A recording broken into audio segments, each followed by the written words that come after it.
Estamos de volta com o Direto do Plenário. Já vamos começar a segunda parte da sessão plenária da tarde de hoje. Lembrando que estamos em pleno julgamento da ação direta de inconstitucionalidade 5644. Aqui se trata de uma ação direta de inconstitucionalidade que tem como objeto o questionamento de uma lei complementar estadual de São Paulo, a Lei 1297 de 2017 de São Paulo. Vamos ao vivo, direto do plenário. Claro, reaberta a sessão e de imediato passo a palavra ao eminente relator, ministro Edson Fachin, da ação direta de inconstitucionalidade 5644, para que Sua Excelência profira o voto. Muito obrigado, eminente ministra Rosa Weber. Nossa em pauta, a DI 5644, ANADEP, cumprimento Vossa Excelência, cumprimento contra a ministra governador e Assembleia Legislativa de São Paulo. Os eminentes ministros, Ministros julgam ação contra a norma que destinou 40% das receitas do Fundo de Assistência Judiciária à prestação de assistência judiciária complementar. Quem vota é o ministro Edson Fachin. Julgamento. Senhor presidente, há 3 horizontes de questões que eu voto que trago à colação analisa. Em primeiro lugar, os pressupostos de legitimidade e cabimento da ação direta e constitucionalidade.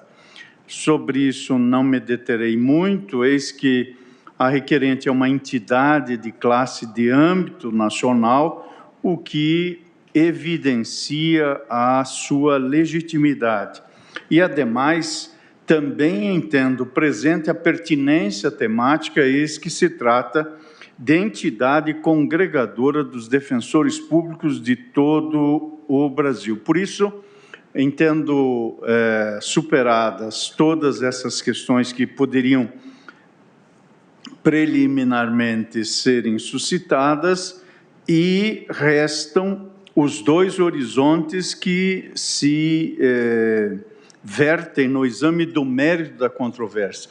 A inconstitucionalidade em sentido formal, alegada, e a inconstitucionalidade em sentido material. Do ponto de vista formal, e de modo especial, como foi suscitado da tribuna pelo professor Hilton, que aqui compareceu de maneira presencial, no sentido clássico do vocábulo presencial, eis que todos estão presentes, ainda que fisicamente ausentes, este tema diz respeito às competências legislativas. Portanto, do ponto de vista formal, resta saber se a legislação passa, esta lei estadual passa pelo filtro de constitucionalidade em matéria da competência legislativa para a proposição de reforma no plano legislativo de temas dessa natureza.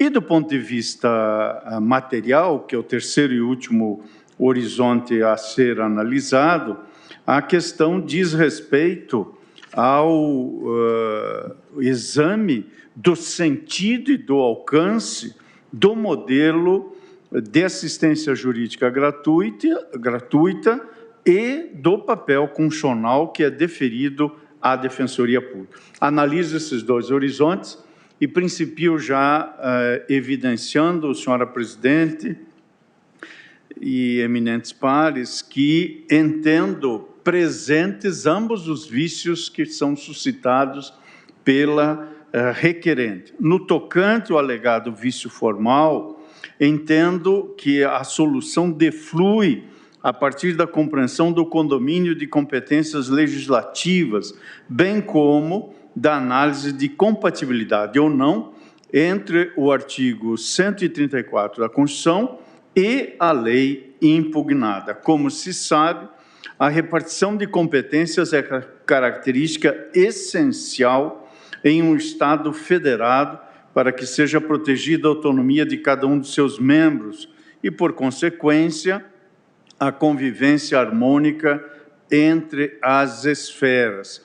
Esta circunstância leva em conta o domínio dos interesses envolvidos, o que corresponde a dizer que a repartição de competências compreende compatibilizar interesses para o reforço do federalismo cooperativo em uma dimensão que seja de fato cooperativa, rechaçando-se a centralização em um ou outro ente, a fim de que o funcionamento consonante das competências legislativas otimize os fundamentos e os objetivos da República. Isso significa, portanto, reconhecer o que tem, aliás, sido assentado por esse Supremo Tribunal Federal, esta rede interligada de competências que são direcionadas em proveito do alcance do bem comum e da satisfação dos direitos fundamentais. Por isso, a própria Constituição traduz essa ordem de ideias na competência legislativa concorrente entre União, Estado e, evidentemente, Distrito Federal, para dispor sobre assistência jurídica e defensoria pública. A União, as normas gerais. Aos Estados, a competência suplementar. E é nessa ordem de ideias que vem a primeira legislação que trata da matéria, que é a Lei Complementar 80, que organiza a Defensoria Pública da União, do Distrito Federal e dos territórios, e prescreve normas gerais para a sua organização nos estados. Isso se deu em 1994. Nada obstante, 10 anos depois, com a Emenda Constitucional 80, vem a repartição de competências que estatue já na dimensão de índole constitucional a iniciativa privativa dos defensores públicos gerais para leis que versem sobre a organização, atribuições e estatutos das respectivas instituições no âmbito de cada Estado federado, bem como as propostas orçamentárias. É aí que se insere esta lei impugnada. Eis que a legislação do Estado de São Paulo foi oriunda, esta lei, de iniciativa do Poder Executivo Local, que alterou a lei orgânica da Defensoria Pública Estadual para modificar a gestão da principal fonte de arrecadação da instituição. E os reflexos no orçamento são evidentes. O Fundo de Assistência Judiciária, instituída pela lei estadual, é vinculado e gerido pela Defensoria Pública do Estado de São Paulo desde a promulgação de sua lei orgânica. E, conforme comprovado pela requerente, esta alegação também se fez aqui da tribuna, e isso está demonstrado nos autos, este fundo constitui a fonte primária de receitas da Defensoria. Em 2017, vem a lei impugnada e, ao destinar 40% das receitas que compõem aquele fundo à prestação de assistência jurídica suplementar, na prática, o que fez a lei estadual? Vinculou parcela significativa do orçamento da Defensoria Estadual à celebração de convênios com advogados dativos. Ao fixar parcela do orçamento para uma finalidade específica, entendo que a lei em questão traduz nítida interferência na gestão da instituição, cuja autonomia está garantida por previsão constitucional. Por isso, entendo caracterizada a inconstitucionalidade formal da lei impugnada por vício de iniciativa, que é reservado ao Defensor Público Geral do Estado de São Paulo, por força da repartição das competências, tal como desenhada pela Constituição Federal. Quanto à inconstitucionalidade material, que também entendo presente e verificada, o que a requerente alega é que, ao destinar uma porcentagem obrigatória do fundo para a celebração de convênio de assistência suplementar, a lei impugnada está a perpetuar um modelo misto de assistência judiciária gratuita, com atuação concomitante de advogados dativos e das defensorias públicas estaduais. Note-se que o artigo 134 da Constituição, ao concretizar o inciso 74 do artigo 5º, converte-se a sua previsão num direito fundamental de assistência jurídica gratuita e integral como verdadeira garantia constitucional. E, ao mesmo tempo, a própria Constituição atribui à Defensoria Pública a qualidade de instituição permanente e essencial à função jurisdicional do Estado. Recai, portanto, no rol de competências da Defensoria, para além de outras funções, a promoção da defesa dos direitos individuais e coletivos de forma integral ou gratuita. É certo que o Constituinte originário optou por um modelo público de assistência jurídica gratuita, fazendo-se necessário, contudo, um período transitório do atual modelo misto, que comporta também a atuação de advogados privados, em regra por meio da celebração de convênios com a briosa Ordem dos Advogados do Brasil, até a estruturação total das defensorias públicas estaduais e da União. Para que se dê a referida transição, o artigo 68 do Ato das Disposições Constitucionais Transitórias, esse foi incluído pela Emenda Constitucional 80, a qual me referi, de 2014, prevê um modelo ordenado de expansão das defensorias públicas, as quais até 2022, que já está, portanto, batendo as portas, deverão contar com defensores públicos em todas as unidades jurisdicionais do território nacional. Frente a este cenário de disposições constitucionais, resta nítido que, ao limitar o orçamento de sua defensoria, o que significa limitar as condições materiais de preservação das suas funções e do seu próprio quadro funcional, o Estado de São Paulo, por meio da lei impugnada, se contrapõe à plenitude do modelo de desenvolvimento da assistência judiciária inscrito na Constituição da República. Isso significa que a constitucionalidade de iniciativas legislativas que, de alguma forma, acabam por perpetuar o modelo misto de assistência judiciária ou barrar o desenvolvimento das defensorias públicas, vai capturada, fotografada essa matéria, como já o foi, por esta Suprema Corte em diversas ocasiões, sob os mais diferentes aspectos. E no ponto especificamente, ministra Rosa Weber, ministros julgam ação contra norma que destinou 40% das receitas do Fundo de Assistência Judiciária à prestação de assistência judiciária complementar. Quem vota é o ministro Edson Fachin. Neste trecho do voto de Sua Excelência, que reproduzo neste voto, disse o ministro Peluso: não pode o Estado de São Paulo, sob o palio de convênios firmados para responder a situações temporárias, furtar-se ao dever jurídico constitucional de institucionalização plena e de respeito absoluto à autonomia da Defensoria Pública. É a citação literal que faço. Ora, a norma em exame de iniciativa do Poder Executivo restringiu de forma drástica a autonomia orçamentária da instituição e, consequentemente, a autonomia administrativa. E, mais ainda, estando parte de seu orçamento compulsoriamente destinado à celebração de convênios, a competência para elaboração da proposta orçamentária pelo defensor público geral fica também restrita por essa forma de contingenciamento prévio, que é o que fez o legislador estadual.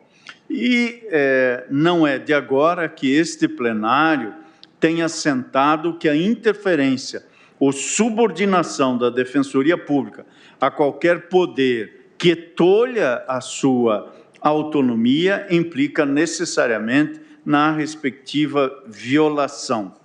Já aqui se assentou na arguição de preceito fundamental 307 da relatoria do eminente ministro Dias Toffoli, que são inconstitucionais as medidas que resultem em subordinação da Defensoria Pública ao Poder Executivo por implicar em violação da autonomia funcional e administrativa da instituição.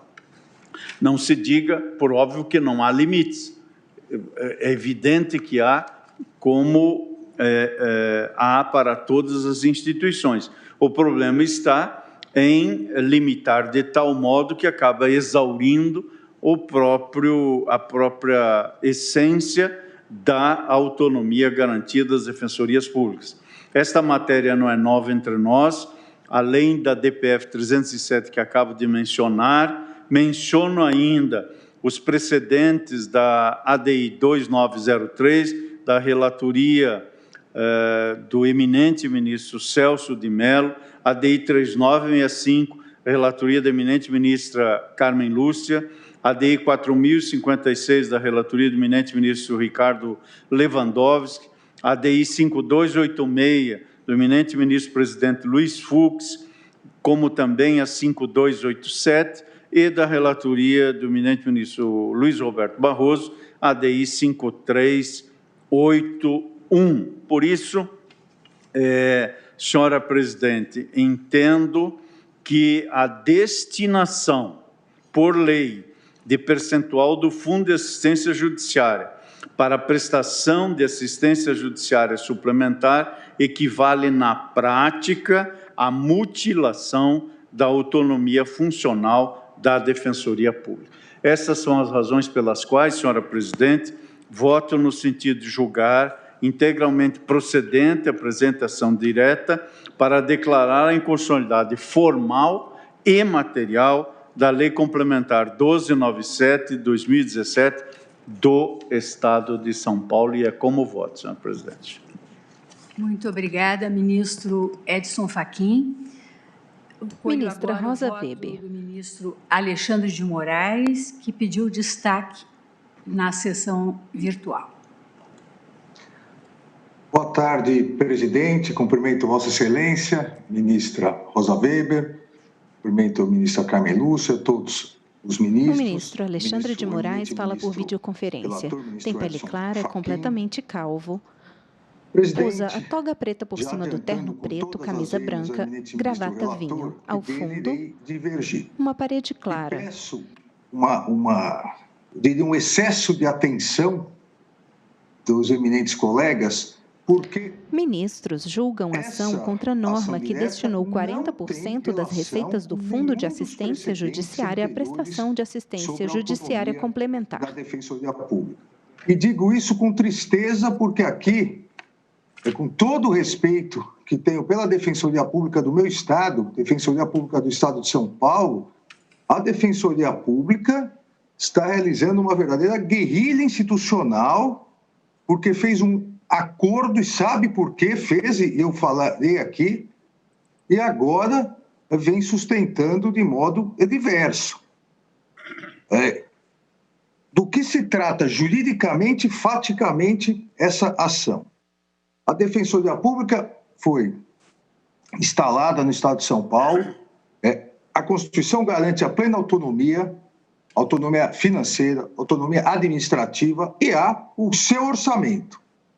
Dentro do orçamento, há o fundo de que nós estamos tratando aqui de assistência judiciária. O Fundo de Assistência Judiciária tem várias rubricas, ou seja, serve de custeio para várias rubricas. Entre elas, eventuais convênios que a Defensoria Pública faça com a OAB, enquanto houver esse modelo de transição. O Estado de São Paulo migrou, foi uma conquista da Defensoria Pública, porque era a Secretaria da Justiça que fazia esses convênios, depois a Procuradoria-Geral do Estado. Isso passou para autonomia administrativa de quem? Da Defensoria Pública. Quem decide se vai ou não realizar os convênios com a OAB? A Defensoria Pública. Se a Defensoria Pública não quiser realizar nenhum convênio com a OAB, ela pode? Pode. Então, veja, e esse ponto é extremamente importante. sob pena de termos um estelionato orçamentário. Quem decide se vai realizar os convênios com a OAB, dentro da sua autonomia administrativa, é a Defensoria. Realizados os convênios, precisa pagar. E aí tem uma rubrica orçamentária. Não se trata aqui de invasão no orçamento da Defensoria Pública. Se ela decidiu realizar convênios, deve haver uma previsão orçamentária, numa rubrica orçamentária que há no fundo. Isso nunca deu problema, até que está nos autos, até que, lamentavelmente, digo isso porque os defensores públicos sabem que participei para tentar resolver o problema da Defensoria Pública quando fui secretário de Segurança Pública. Lamentavelmente, o Conselho Superior da Defensoria Pública editou uma deliberação criando, por deliberação, uma série de funções de confiança, uma série de gratificações absurdas, e com isso, Vista geral do plenário, a retirar o dinheiro do fundo para pagar essa série de gratificações e funções não previstas em lei. Ministros julgam ação contra a norma que destinou 40% das receitas do Fundo de Assistência Judiciária à prestação de assistência judiciária complementar. Quem vota é o ministro Alexandre de Moraes. Se atuasse a 10 quilômetros do centro de São Paulo.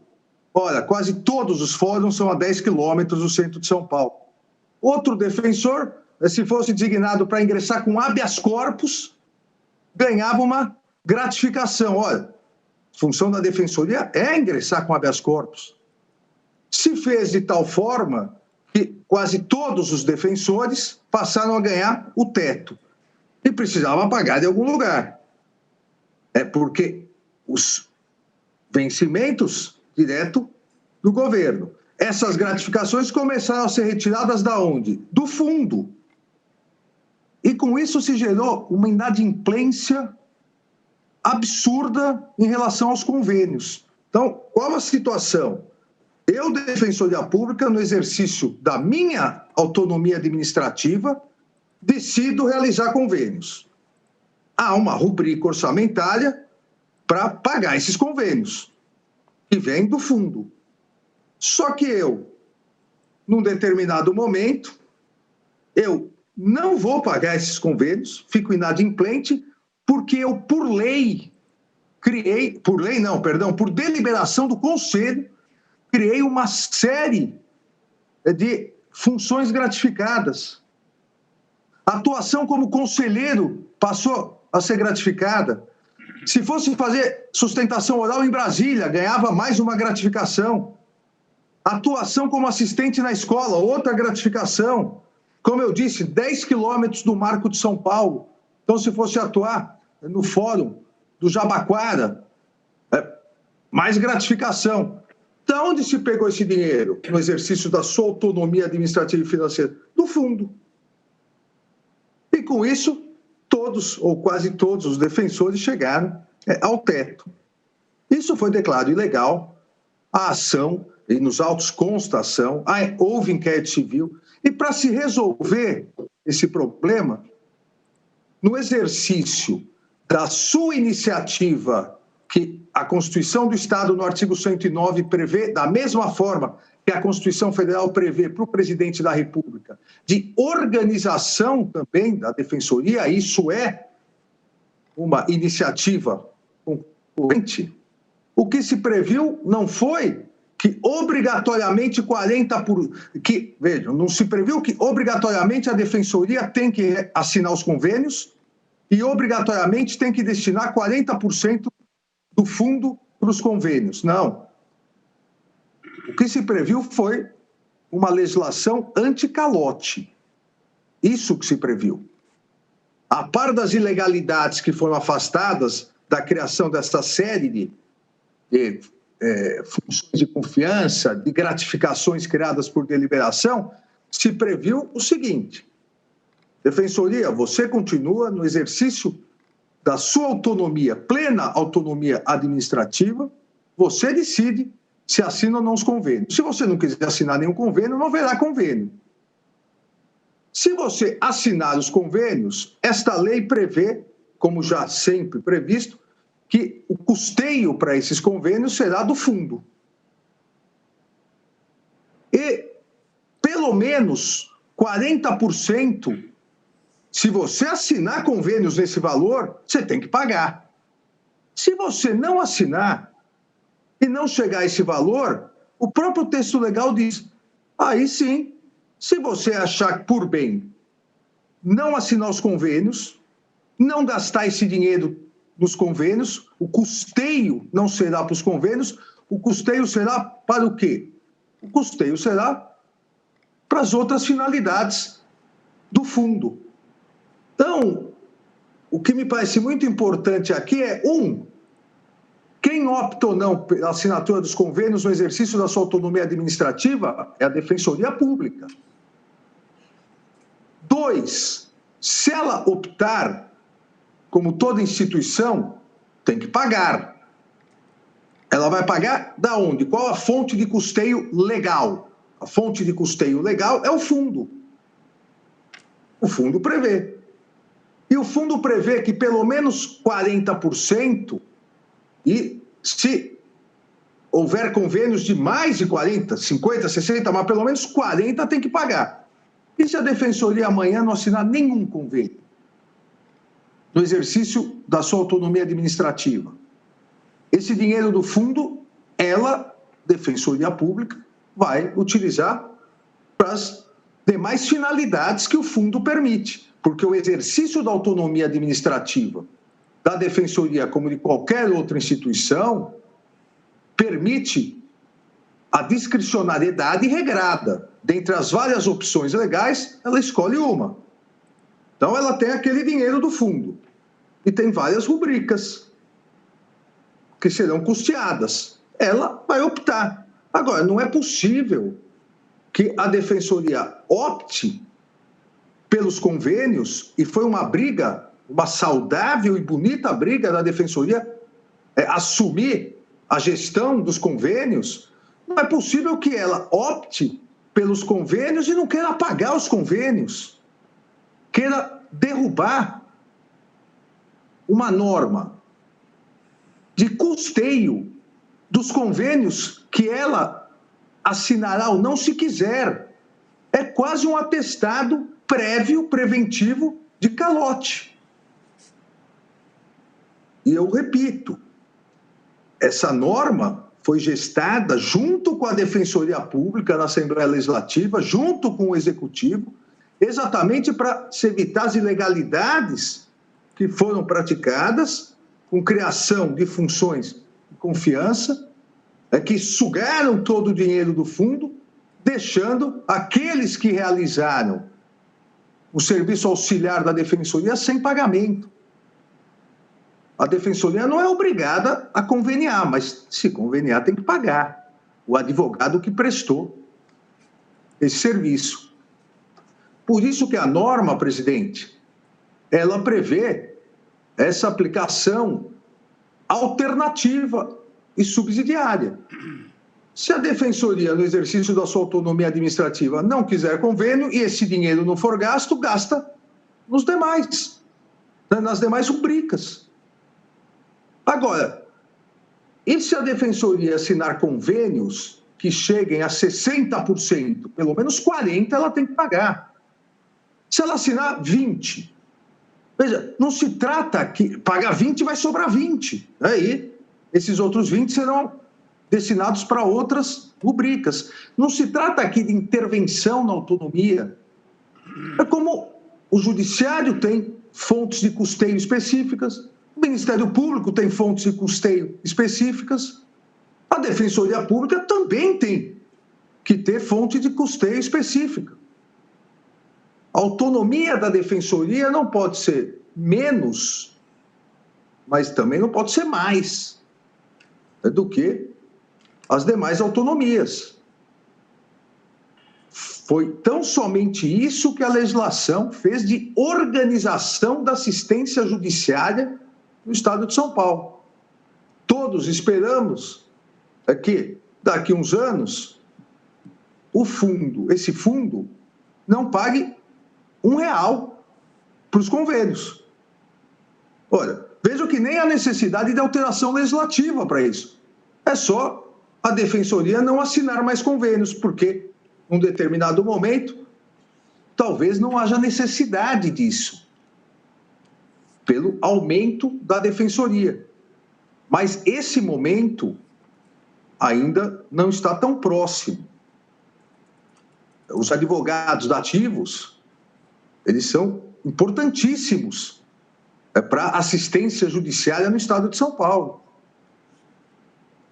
Eu tenho absoluta certeza que a Defensoria Pública concorda com isso. E é exatamente por isso que a Defensoria Pública, no exercício da sua autonomia administrativa, assina os convênios. Se assina os convênios, tem que pagar os convênios. É simples, assim. Então, se trata aqui de uma norma de organização, é uma rubrica de custeio. Isso não interfere na iniciativa do defensor-geral para o orçamento de cada ano, porque o orçamento é apresentado normalmente e o fundo tem as suas rubricas.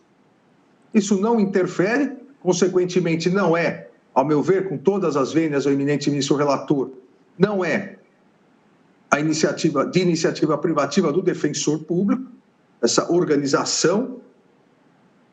Isso não interfere na autonomia administrativa, porque ninguém obriga a Defensoria a se conveniar, é uma legítima opção dela, a Defensoria, e não fere a autonomia financeira também, porque não tira dinheiro de outras fontes primárias da Defensoria, e sim de um fundo cujas rubricas e custeios são previstas em lei, e uma delas é de convênio. Outra é aquisição de prédios, aquisição de veículos.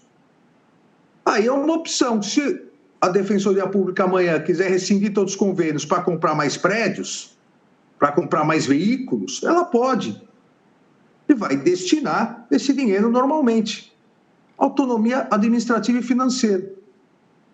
Agora, se ela optar por conveniar, o montante mínimo de garantia de pagamento serão esses 40%. Eu diria, com toda a tranquilidade de quem acompanhou toda essa celeuma, se essa norma cair, simplesmente os advogados dativos, poucos vão querer continuar realizando os serviços de assistência. Porque em pauta, a DI 5644, ANADEP contra governador e Assembleia Legislativa de São Paulo. São expressivos individualmente.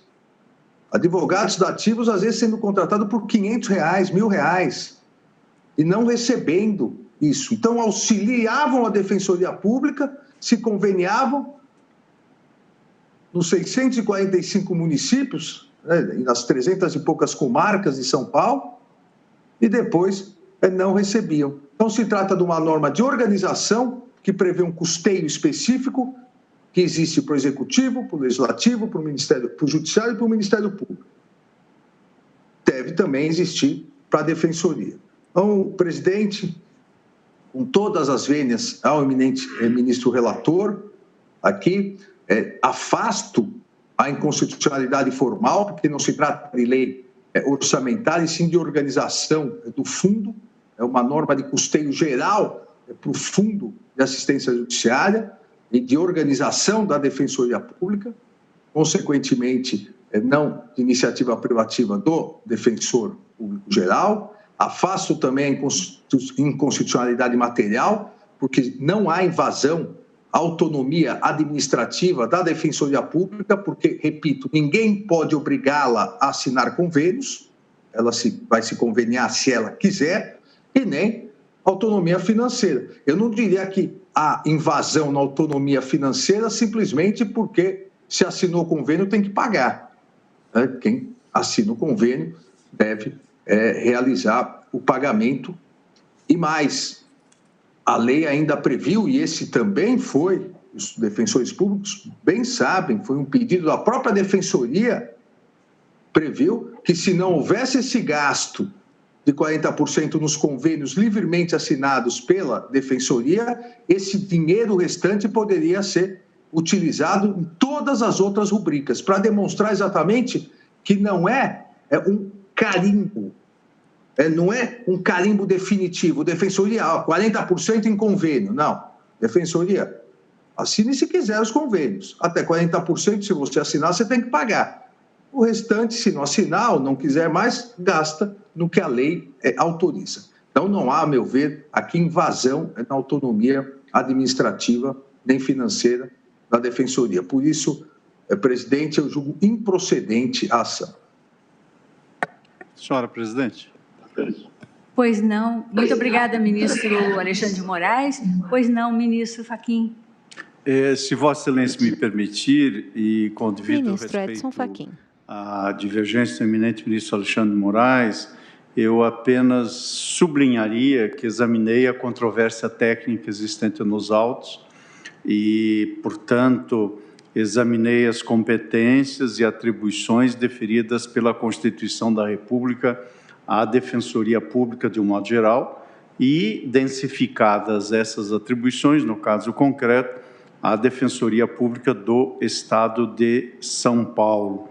O parágrafo 4º desta legislação impugnada prevê literalmente, e eu não havia lido, mas somente para me certificar que estamos falando da mesma lei, o parágrafo 4º prevê que da totalidade das receitas que compõem o fundo de que trata o caput deste artigo, 40% serão destinados à prestação de assistência judiciária suplementar. Portanto, com toda a vênia, eminente ministro Alexandre de Moraes, há aqui a inconstitucionalidade suscitada. Quanto aos demais temas... Ministro Fachin, permite?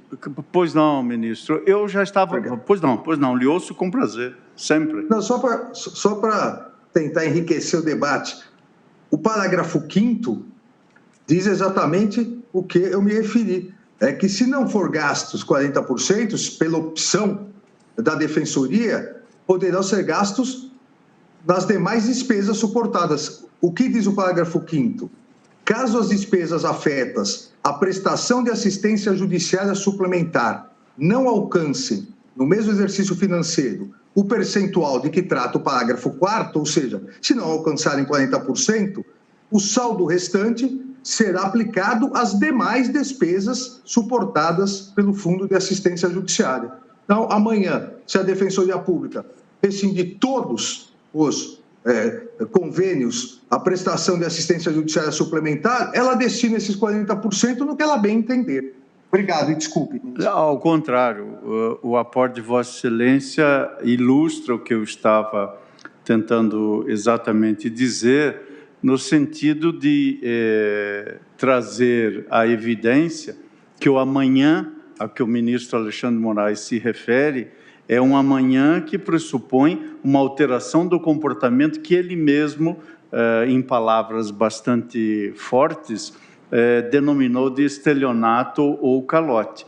Por isso, compreendendo que a imersão num dado contexto, de algum modo, também matiza o olhar do intérprete, eu, portanto, entendo as razões de fundo, mas mantenho o voto tal como proferi, senhora presidente. Ministros julgam ação contra a norma que destinou 40% das receitas do Fundo de Assistência Judiciária à prestação de assistência judiciária complementar. Julga procedente o pedido, declarando a inconstitucionalidade formal e material dos dispositivos impugnados. O eminente ministro Alexandre de Moraes, que havia feito destaque no plenário virtual, abre a divergência, votando no sentido da improcedência do pedido, ou seja, afastando a inconstitucionalidade formal e também a alegada inconstitucionalidade material.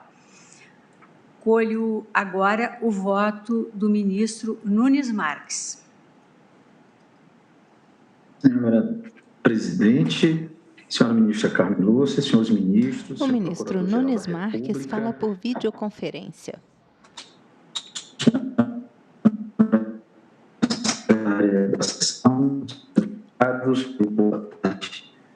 Quase boa noite a todos, mas farei brevíssimas considerações, matéria bem Ministro Nunes Marques, batida, nós estamos com um problema de conexão, estamos com dificuldade de ouvi-lo. Quando retornar, Vossa Excelência me comunica, porque agora, eu estou conseguindo ouvir. Agora voltou a voz normal. Obrigada. A ministra Rosa sorri. Não sei se ouviram os meus cumprimentos a todos. No início, cumprimentei... O ministro Nunes Marques também sorriu. Lúcia, os senhores ministros, o senhor Procurador-Geral da República, a senhora Secretária... Em pauta, a DI 5644, a ANADEP contra governador e Assembleia Legislativa de São Paulo. Do voto completo e farei brevíssimas considerações para colaborar com o esforço do plenário em dar andamento aos nossos julgamentos. Pelo que vislumbrei, nós temos uma lei estadual que não teve iniciativa por parte da Defensoria Pública, que destina 40% do Fundo de Assistência Judiciária à prestação de assistência judiciária suplementar. O voto divergente do eminente ministro Alexandre de Moraes esclareceu que essa lei, que se hostiliza, foi medida moralizadora, né, a combater atos de deliberação do Conselho da Defensoria Pública do Estado de São Paulo. A exemplo de outras medidas, ela criou funções remuneradas, entre outros atos, né, que eventualmente desembocariam no desvio da finalidade daquele fundo. Então, ministros julgam a ação contra a norma que destinou 40% das receitas do Fundo de Assistência Judiciária à prestação de assistência judiciária complementar. Por outro lado, nós temos o artigo 134, parágrafo 2º da Constituição, que assegura a autonomia às defensorias públicas, funcional, administrativa e confere iniciativa para a sua proposta orçamentária, né?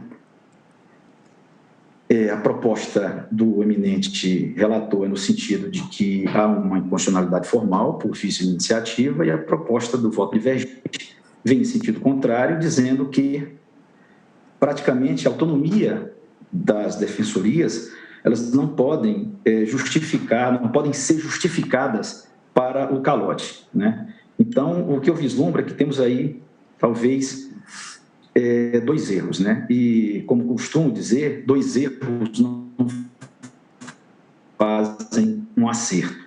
Se, por um lado, a autonomia das defensorias não pode justificar o calote, eu entendo que o calote não é justificativa para permitirmos que uma lei, por mais bem intencionada que seja, possa violar a Constituição Federal.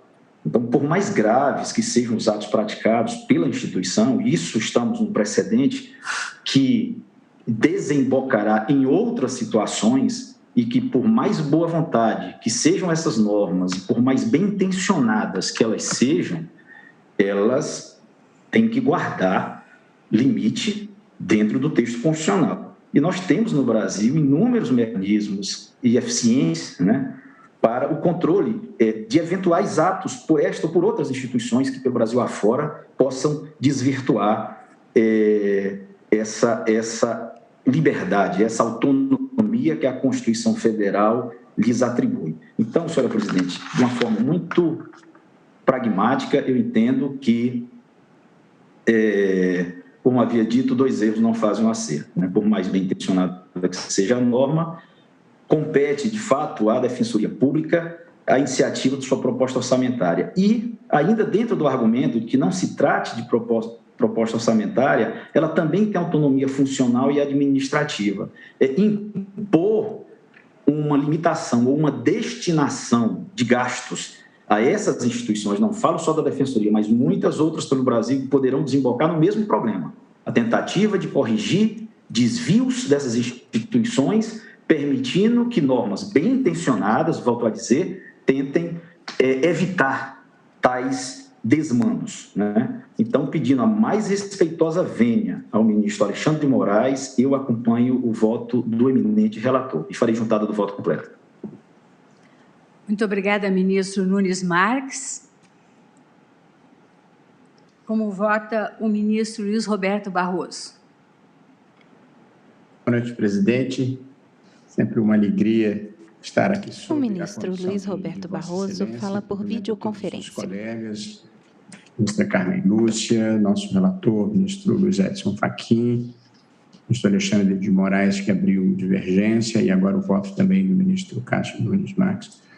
Presidente, eu devo dizer que eu fiquei impressionado com algumas das informações trazidas pelo ministro Alexandre de Moraes.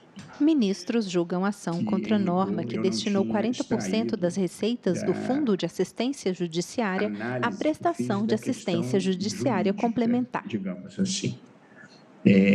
Embora impressionado, presidente, e achando, como observou agora o ministro Nunes Marques, que onde houver distorções, disfunções e coisas erradas, nós devemos cuidar de saná-las, também eu acho que dois erros não fazem um acerto, na feliz expressão utilizada pelo ministro Cássio Nunes Marques.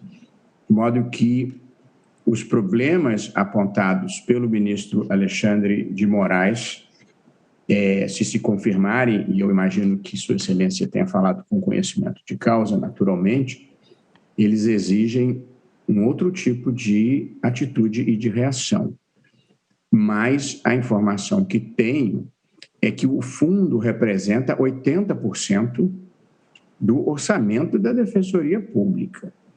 E desses 80%, 40% estariam sendo destinados a uma finalidade que, aparentemente, a Defensoria não está de acordo.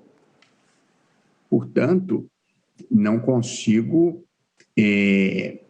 escapar da constatação de que a autonomia financeira e orçamentária está sendo afetada. Quer dizer, basta nós imaginarmos a situação contrária, que fosse no âmbito do Poder Judiciário, o Poder Judiciário fazendo as suas alocações de recurso com maior ou menor nível de eficiência, mas ainda assim seria o orçamento do Judiciário. Eu não imaginaria uma intervenção heterônoma para definir a destinação do dinheiro. Portanto, o fato de termos uma crítica severa que possa ser, eventualmente, a destinação dos recursos da Defensoria Pública, estaria dentro da sua autonomia essa destinação. De modo que eu, compreendendo as razões do ministro Alexandre de Moraes e achando que os problemas que ele aponta, se confirmados, devem ser enfrentados, não acho, todavia, que a melhor forma de enfrentá-los seja por uma lei que, a meu ver, claramente tem problemas de iniciativa. Ministro Luiz Roberto, permite um segundo só? Claro, certamente, com prazer. Eu estou com um problema de vídeo, então eu vou só no áudio. Ministro Alexandre de Moraes. Talvez não tenha sido claro, ninguém, nem a lei obriga Vemos apenas a tela preta com o nome do ministro. Do fundo em convênios. Não é isso. O que a lei diz se a Defensoria, no exercício da sua autonomia administrativa, quiser realizar os convênios, até 40%, ela vai destinar para pagar. Se a Defensoria não quiser assinar um único convênio,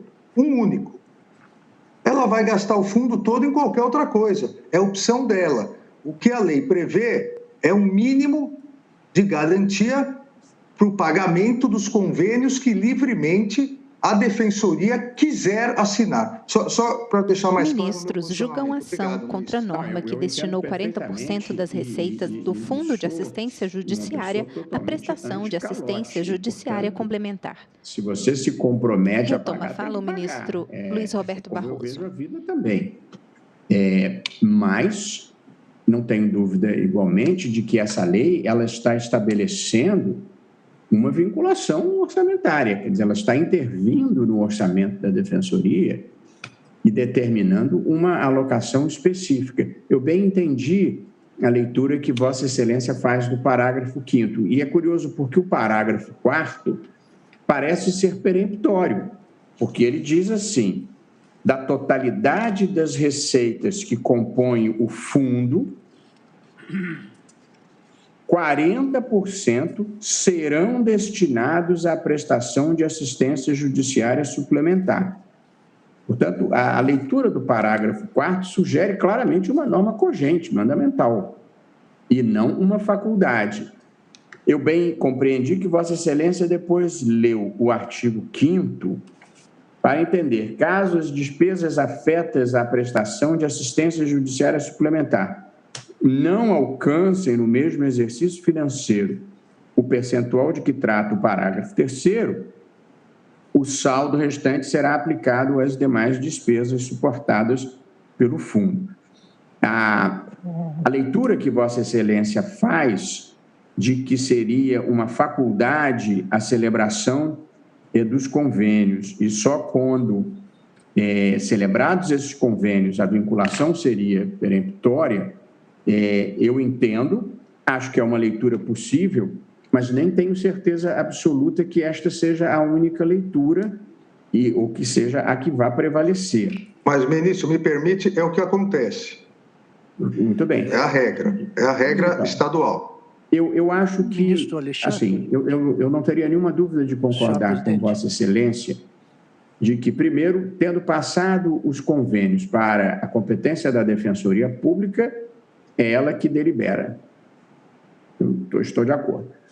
E feitos os convênios que os pagamentos têm que ser feitos, eu também estou de pleno acordo. Agora, se a fórmula que se encontrou aqui é a melhor, acho que não, porque eu não tenho dúvida de que esta é uma lei que interfere com a autonomia da Defensoria Pública, quando você vincula essa verba a uma destinação específica. Ministro Luiz Roberto, me perdoe, mas como o ministro Alexandre está sem vídeo, o ministro Lewandowski pediu uma parte ainda ao ministro Alexandre, que, claro, não pôde vê-lo, por isso é que eu estou interferindo, porque, pelo que eu entendi, Sua Excelência quer questionar e talvez a pergunta que faça também auxilie, né, na compreensão. Eu ouço o ministro Ricardo Lewandowski com prazer em qualquer circunstância. Obrigada, ministro. Olha, muito grato, senhor presidente, muito grato, ministro Lewandowski, Barroso, sorri. E muito obrigado, ministro Alexandre Moraes. A intervenção do ministro Alexandre Moraes me despertou algumas dúvidas. E fui à legislação pertinente e essas dúvidas persistem. Quem sabe Sua Excelência, o ministro Alexandre Moraes, possa esclarecê-las, quiçá, até por ter acompanhado todo o desenvolvimento destas alterações legislativas. O que eu estou entendendo aqui é o seguinte: este fundo era um fundo que já existia há muito tempo, pelo menos desde 1984. Este Fundo de Assistência Judiciária foi instituído pela Lei 4.476, de 20 de dezembro de 1984, e regulada por um Decreto 23.703, de 27 de maio de 85. Pois bem, ministros julgam ação contra a norma que destinou 40% das receitas do Fundo de Assistência Judiciária à prestação de assistência judiciária complementar. Faz uma parte o ministro Ricardo Lewandowski. Claro, devidas ao Estado de São Paulo, essa lei, no artigo 5º, 15, inciso 3º, diz o seguinte: do total atribuído ao Estado, 1/12 será destinado ao Fundo de Assistência Judiciária. 1/12 será destinado ao custeio das diligências dos oficiais de justiça no cumprimento de mandados expedidos de ofício, assim como daqueles de interesse da Fazenda Pública, de beneficiários de assistência judiciária e das pessoas referidas no artigo 14. 5% pertencerão à Ordem dos Advogados do Brasil, seção São Paulo, para entrega à Caixa dos Advogados de São Paulo e 15% destinados à carteira de previdência dos advogados de São Paulo como contribuição, constituindo receita do Estado, os restantes 80%. Portanto, era um fundo que já existia desde 84. E o que é que ocorreu? A meu ver, esta que é a minha dúvida. Este fundo, que, salvo engano, era regido pela Procuradoria do Estado de São Paulo, que prestava a assistência judiciária quando a Defensoria Pública ainda não existia e prestava uma excelente assistência judiciária. E eu me lembro disso porque fui juiz do Tribunal de Alçada Criminal e os procuradores do Estado que se dedicavam à Defensoria Pública, então, lato sensu, eram extraordinários, sem prejuízo daqueles advogados que atuavam em nome da Ordem dos Advogados do Brasil, com base no convênio. Então, o que é que ocorreu, a meu ver, aqui, esta é a minha dúvida. Este fundo, que já existia, que era composto por diversos emolumentos e diversas verbas, que se destinava, em parte, já para assistência judiciária, era gerida pela Procuradoria do Estado, passou exatamente por força desta lei, ora contestada, que é a Lei Complementar 1297, não é? De 2017, passou para a gestão da Defensoria Pública. Portanto, penso eu, não defini ainda o meu ponto de vista, que era um fundo já existente, que era da Procuradoria do Estado, passou para a Defensoria Pública e a sua destinação permaneceu a mesma. Então, em princípio, quer dizer, não houve uma interferência no orçamento da Defensoria Pública, que permaneceu íntegro. Quer dizer, ela apenas passou a gerir um fundo que não era dela, que era da Procuradoria do Estado, que tinha essa mesma destinação. Então, eu pergunto ao ministro Alexandre de Moraes se Sua Excelência tem alguma informação sobre essa questão, que me parece absolutamente relevante, porque se for um plus que se soma ao orçamento da Defensoria Pública, a meu ver, não há ingerência, digamos assim, na autonomia administrativa em tese, e a iniciativa desta lei também seria uma iniciativa, quiçá concorrente, porque diz respeito à própria lei orçamentária como um todo. É apenas essa dúvida que eu estou manifestando publicamente. E se, eventualmente, eu não conseguir uma explicação, digamos assim, que me convença, eu talvez, lá na frente, quando chegar a minha vez, eu peça vista para esclarecer esses aspectos. Mas, sim, pois não. Permite, ministro Ricardo? A senhora, presidente, como relator, peço a palavra. Pois não, ministro Fachin, como relator, Vossa Excelência. Muito brevemente, eu assentei no meu voto que este fundo, efetivamente, foi instituído pela Lei 4476, de 20 de dezembro de 1984, e que passou a ser vinculado e gerido pela Defensoria Pública do Estado de São Paulo desde da promulgação da sua lei orgânica, que é a Lei Complementar de 1994. Portanto, assentei isso no voto, esta migração, 5644, assim, se deu. ANADEP contra governador e Assembleia Legislativa de São Paulo. 2017, que fez Faz a uma vinculação parte orçamentária o relator, dos 40%. ministro Edson Fachin. Essa é a legislação impugnada, não é a migração do fundo. A legislação impugnada é essa da destinação dos 40%, como tentei pontuar no voto. Muito obrigado, senhor presidente. Obrigada, ministro Fachin. Presidente, ministro Alexandre, pois não. Em indagação do ministro Lewandowski, e agora o ministro Alexandre de Moraes. Ouvimos apenas o áudio, não há a imagem do ministro. O Secretariado da Justiça administrava, depois a Procuradoria-Geral do Estado, que tinha uma das suas unidades, a PAJ, Procuradoria da Assistência Judiciária, e quando criada a Defensoria, houve uma migração de quase todos os procuradores que lá atuavam para a Defensoria. E com a instituição da Defensoria, a Defensoria, no exercício, para exercer sua autonomia, ela recebeu não só a gestão dos contratos, como também a gestão desse fundo. E, a partir disso, num determinado momento, a partir de 2013, houve todos aqueles problemas de gerência do fundo. E eu insisto, e talvez seja aqui a diferença de entendimento.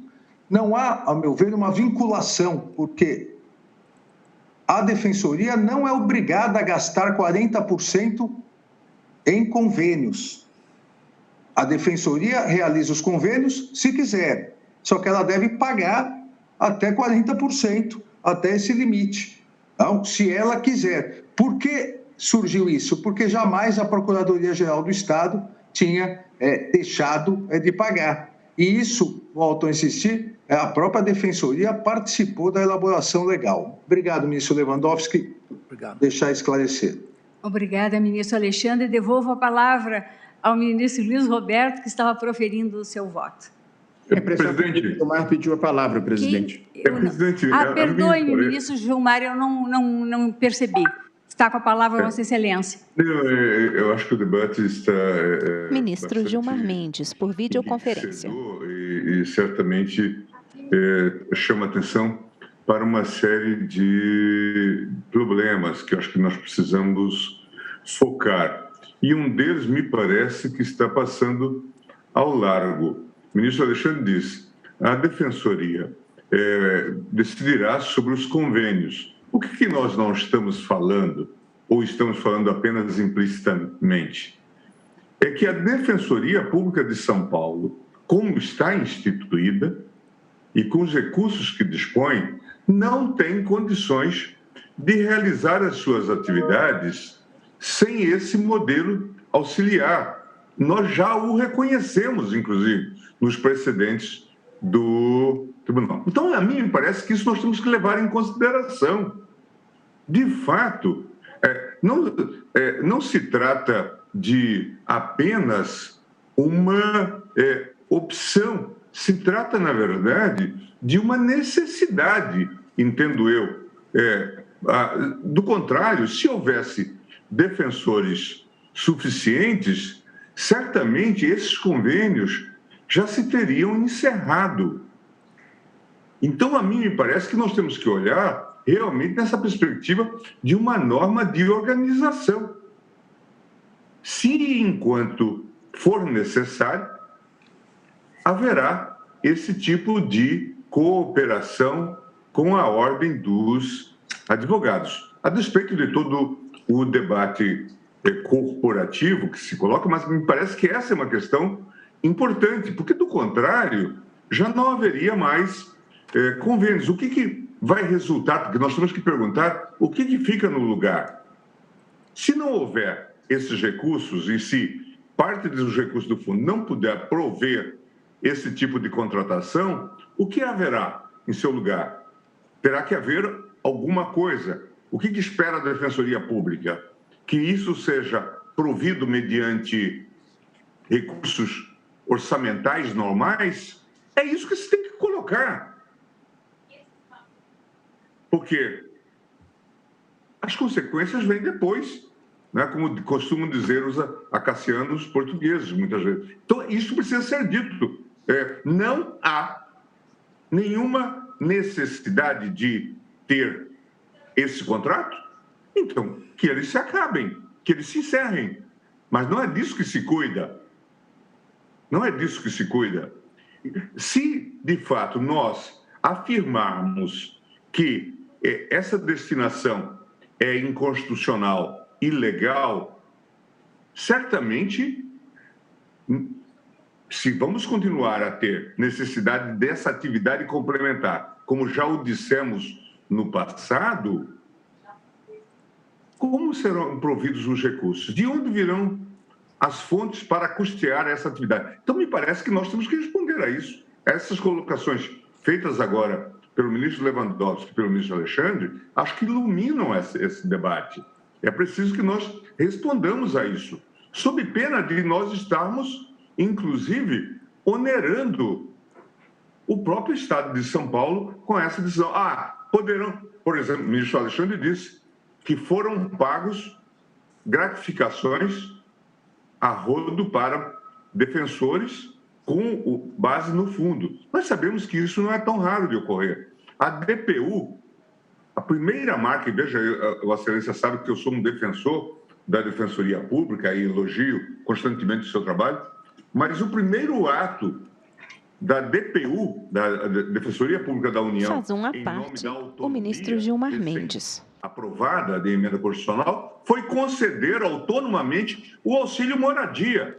Em pauta, a DI 5644, ANADEP contra governador e Assembleia Legislativa de São Paulo. Acaba presidindo esse tipo de coisa. Então, a mim me parece que se nós estivéssemos discutindo a destinação do fundo para ter mais defensores, para prover as atividades e dispensar esse modelo, tudo estaria resolvido.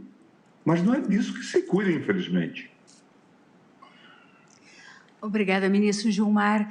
Eu vejo que nós já passamos das 18 horas. Então, não, eu posso concluir meu voto, presidente? Isso é que eu ia facultar a Vossa Excelência, ministro Luiz Roberto Barroso, se prefere refletir mais até a próxima sessão ou se já desde logo encerra o voto. E, presidente, naturalmente, usando o tempo necessário, que reputar necessário para isso. Como eu já comecei a votar, eu vou concluir, mas sem prejuízo de fazer uma reflexão, porque acho que os pontos que o ministro Alexandre levantou, que o ministro Gilmar agora... Ministro Luiz Roberto Barroso. Acho que são importantes. Deixa eu arrumar as ideias um pouco na linha do que falou o ministro Cássio, com o que eu estou de acordo. Eu não quero consertar uma coisa errada fazendo outra coisa errada. Então, vamos aqui estabelecer o meu raciocínio, que a Defensoria de São Paulo ainda não tem quadros suficientes para atender por conta própria e integralmente toda a demanda, é um fato. Tanto que existem esses convênios. Eu mesmo, na minha outra encarnação, fui advogado da Defensoria Pública de São Paulo para que ela pudesse ter o controle desses convênios, que não houvesse essa imposição heterônima. Então, a necessidade dos convênios é um fato.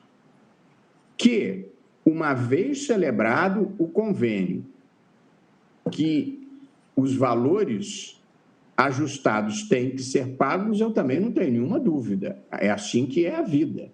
A gente se compromete a pagar e deve pagar. Esse Estado caloteiro que nós criamos é um desrespeito à cidadania e é um modo errado de pensar a vida. Você achar que o calote faz parte da natureza. O calote é uma decisão, porque você dá calote porque você escolheu gastar o dinheiro em outras coisas. Portanto, nós temos que considerar isso como uma coisa relevante. Fez convênio, tem que pagar. Agora, do ponto de vista jurídico, o ministro Lewandowski levantou a legislação anterior, mas o fato é que a novidade que nós estamos julgando, como observou o ministro Fachin, é uma lei que introduziu uma vinculação e introduziu em linguagem peremptória, que é o parágrafo 4º. A vinculação é uma novidade. Os 40% não existiam antes. Passaram a existir agora.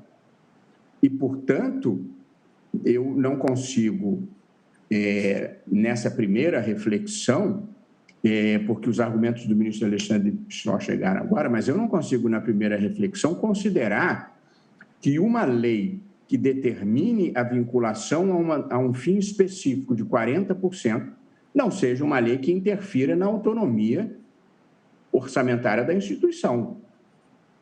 A meu ver, claramente interferiu.